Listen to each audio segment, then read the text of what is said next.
Anda kembali di berita utama bersama saya Jihan Novita.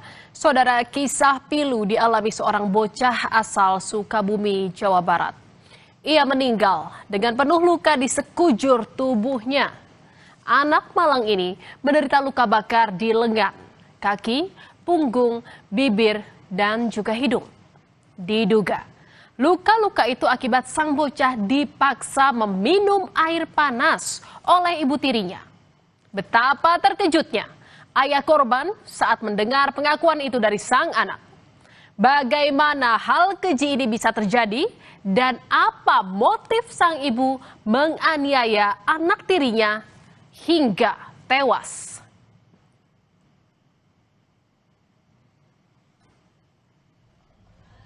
Tidak makan cipanas.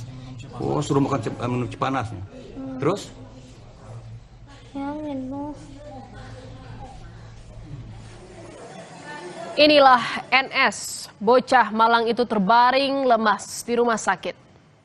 Dengan suara tercekat dan nafas tersengal, ia membuat pengakuan miris. Ia bilang pada kerabat yang menemaninya di rumah sakit, kalau ia dipaksa minum air panas oleh ibu tirinya. Tak kuat menahan segala yang sakit di tubuhnya, bocah itu pun pergi dan menutup mata untuk selamanya pada Kamis 19 Februari lalu.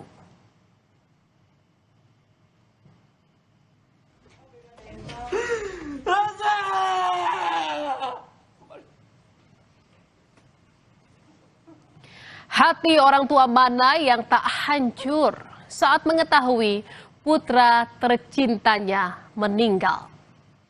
Tak kuasa menahan pedih, Anwar Satibi, ayah korban, menjerit menumpahkan amarah dan duka. Air mata terus mengalir di pipinya. Jatuh, ia tersungkur, tak percaya putra yang dikasihinya telah tiada. Korban meninggal setelah sempat dirawat selama 8 jam di rumah sakit. Dari hasil otopsi, rumah sakit menemukan sejumlah luka bakar di tubuh korban.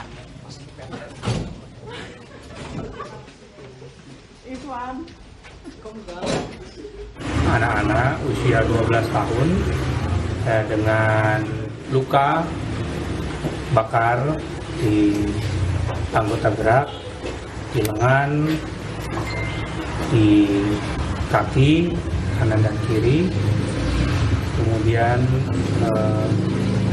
ada beberapa luka juga di punggung dan luka bakar juga ada di area bibir dan hidung yang diduga karena luka bakar. Namun dokter forensik belum bisa menyimpulkan apakah ini dari sebuah penganiayaan atau bukan. Duka keluarga mengantar sang bocah ke peristirahatan terakhir. Jenazah dimakamkan di kampung halamannya di pemakaman keluarga di Kampung Cimandala, Surade, Sukabumi, Jawa Barat. Kini keluarga menunggu hasil otopsi dan penyelidikan polisi untuk mengetahui penyebab pasti kematian korban.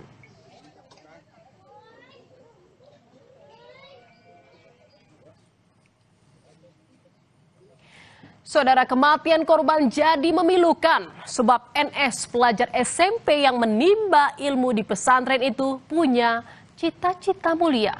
Ayahnya bilang NS berkeinginan menjadi seorang kiai.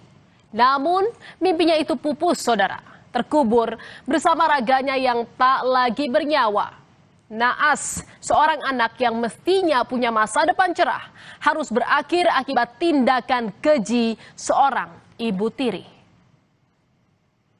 Yang membuat saya sakit, anak ini memang aneh dengan anak-anak pada umumnya.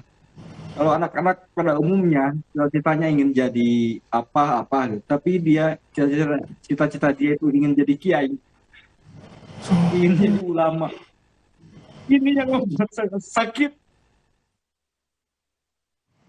Di sisi lain, saudara, guru korban dari Pondok Pesantren Darul Ma'arif Cilengsir, Sukabumi juga mengungkap korban dikenal sebagai murid yang baik dan pendiam.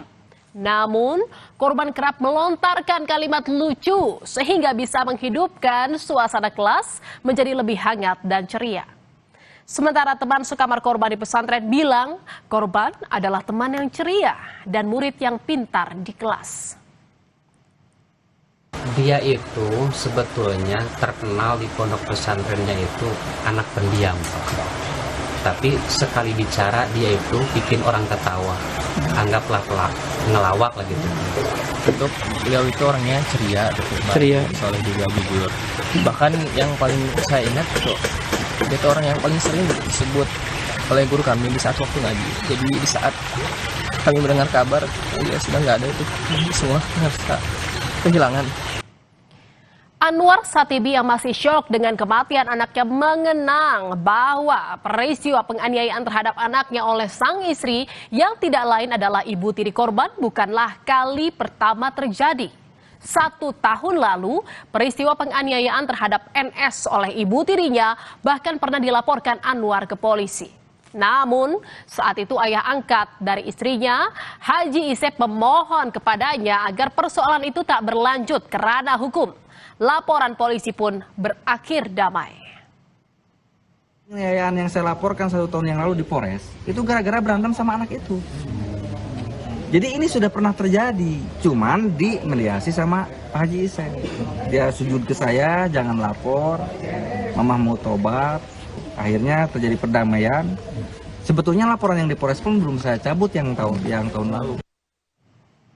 Amran, kakak dari Teni yang merupakan ibu tiri korban, menyangkal tudingan penganiayaan yang dilakukan adiknya kepada NS. Menurut Amran, NS tak mungkin mau pulang ke rumah jika memang ibu tirinya memperlakukan dirinya dengan kejam.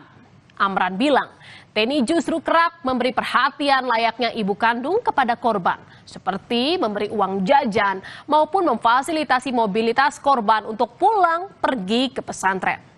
Amran menyebut adiknya itu saat itu tengah berada di kantor polisi untuk diperiksa sejak Sabtu malam lalu. Kalau seandainya emang nggak nyaman karena di sini istilahnya nggak nyaman karena ibu tirinya benar-benar kejam, ya pasti kan dia juga pergi dan nggak bakalan pulang ke sini. Kenapa? Karena logikanya anak itu udah 12 tahun gitu, bukan anak kecil lagi gitu. Sekarang menurut informasi itu adalah dari Polsek kemudian dibawa ke Polres. Ibu kandung korban Lisnawati didampingi kuasa hukum resmi melaporkan ayah kandung dan ibu tiri korban ke polisi. Keduanya dilaporkan atas dugaan penelantaran anak dan pembunuhan berencana. Alasannya, Lisnawati menilai ayah korban selama ini telah mengabaikan kondisi korban yang menderita luka-luka diduga akibat penganiayaan. Laporan itu disampaikan ke Polres Sukabumi pada Selasa siang. Kemarin ketika diminta dibawa ke rumah sakit, dijawabnya apa? Belum ada waktu, masih sibuk. Belum ada waktu, sampai sibuk. Terus kalau apa? Kalaupun meninggal, ikhlaskan lah. Berarti secara tidak langsung ada pembiaran dari ayah. Nah itu dia. Artinya bahwa itu kan dugaan pembunuhan berencana itu kan kepada ibu tirinya. Kita laporkan dugaan berencana. Nah kan kalau kepada ayah sendiri kita laporkannya itu adalah kelalaian, pembiaran, lalu penelantaran. Kasus kematian anak yang diduga dianiaya ibu tiri kini statusnya telah naik ke penyidikan, namun belum ada penetapan tersangka. Polisi menemukan bukti adanya unsur pidana kekerasan pada korban. Polisi telah memeriksa 16 saksi, termasuk terduga pelaku penganiayaan ibu tiri korban. Dan perkara sudah kita naikkan pada tingkat penyidikan. Karena kita sudah menemukan beberapa alat bukti yang tentunya bisa kita yakini ini ada peristiwa pidana, yaitu pidana dugaan kekerasan baik fisik ataupun psikis terhadap korban anak, yakni saudara NS. Saudara, apapun motifnya, anak-anak tak layak menjadi korban atas persoalan yang dialami orang tuanya. Saat anak lahir ke dunia, para orang tua wajib memastikan hak-hak mereka terpenuhi. Hak untuk hidup, hak atas pengasuhan dan perlindungan, hak atas pendidikan dan kesehatan, dan hak untuk bermain. Keluarga mestinya jadi tempat yang paling aman bagi anak-anak untuk bertumbuh. Lindungi mereka, jangan renggut kebahagiaan dan masa depan mereka. Dan soal kasus ini, saudara, kita tunggu bersama proses hukumnya. Saudara, berita utama masih akan kembali seusai jeda dengan informasi mengenai seorang ayah di Palembang, Sumatera Selatan tega menjual anak kandungnya yang baru lahir via media sosial seharga 52 juta rupiah.